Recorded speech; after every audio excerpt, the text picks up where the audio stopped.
এখন বলতে পারেন যে হুজুর তাহলে দুনিয়াকে আমাদের লাগবে না, দুনিয়া বোঝা লাগবে।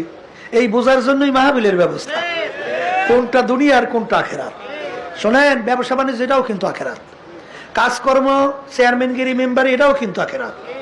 এই যে এই পীরের দায়িত্ব পালন করা, অন্য অন্য পদে দায়িত্ব পালন করা, এটাও কিন্তু আখেরাত। কিন্তু বুঝতে হবে একটু পার্থক্য, খালি ঘুরেই দিতে হইবে। কি করে দিতে হবে? ঘুরেই দিতে হবে। কলে তা কেমন? শোনেন, আল্লাহ রাব্বুল আলামিন কোরআনুল কারীমে বলেন নাই, ফাইদা কুদিয়াতিস সালাতু ফান্তাশিরু ফিল আরদি ওয়াবতাগু মিন ফাদলিল্লাহ ওয়াযকুরুল্লাহা কাসীরা। এখানে কিন্তু আল্লাহ রাব্বুল আলামিন নামাজের কথা বলার পরে বলতেছেন তোমরা জমিনের ভিতরে দেরি না কইরা নামো। কেন নামবা? হালাল রিজিক কামাই করার উদ্দেশ্যে। কি উদ্দেশ্যে? হালাল রিজিকের মধ্যে ব্যবসা আছে, দোকানদারি আছে, অন্যান্য সবই তো আছে, না নাই? এখন হালাল রিজিক কামাই করার ভিতরে আল্লাহর জিকির বেশি করো, মানে আল্লাহ স্মরণ বেশি। এর অর্থ কি? আপনি দোকানদারি করতেছেন, খবরদার 2 নম্বর মাল 1 নম্বর কইয়ে বিক্রি করেন না। যদি 2 নম্বর মালকে 1 নম্বর কইয়ে বিক্রি করেন, এইটা দুনিয়া। আর যদি 1 নম্বর মালকে 1 নম্বর বলে বিক্রি করেন, এইটা আখিরাত। কথা সংক্ষেপে বুঝতে পারতেছি?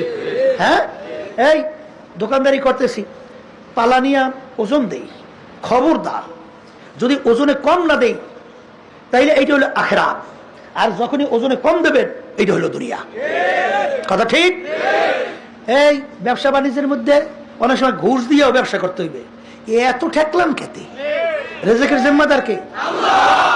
এই হাদিসের ভিতরে আসছে, আল্লাহ রাসূল সাল্লাল্লাহু আলাইহি ওয়াসাল্লাম কি বলছেন? ঘুষ দেওইনা রাশি আল মুরতাশি কিলাহুমা ফিন্নার। অর্থাৎ ঘুষ দেওইনা, ঘুষ নেওইনা, ঘুষ যে দেবে এবং ঘুষ যে নেবে, দুটোটা জাহান্নামী। আমি বলছি না, আল্লাহ রাসূল সাল্লাল্লাহু আলাইহি ওয়াসাল্লাম বলছেন। এই ঈমান আছে? ঈমান আছে না? এটার উপর ঈমান আছে তো? আছে তো? তাইলে আপনি ঘুষ দেন, ঘুষ নেন, আল্লাহ রাসূল সাল্লাল্লাহু আলাইহি ওয়াসাল্লাম বলতেছেন দুটোটা জাহান্নামী।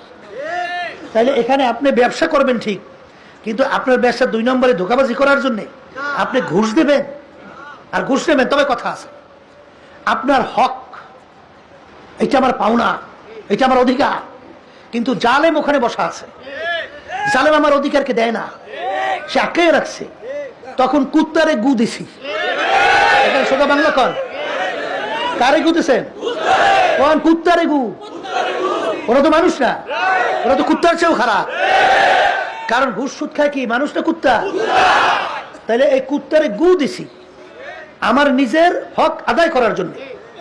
এছাড়া জালেম জুলুম করতেছে, আমার পাওনা দিতেছে না, আমার অধিকার থেকে বঞ্চিত করতেছে।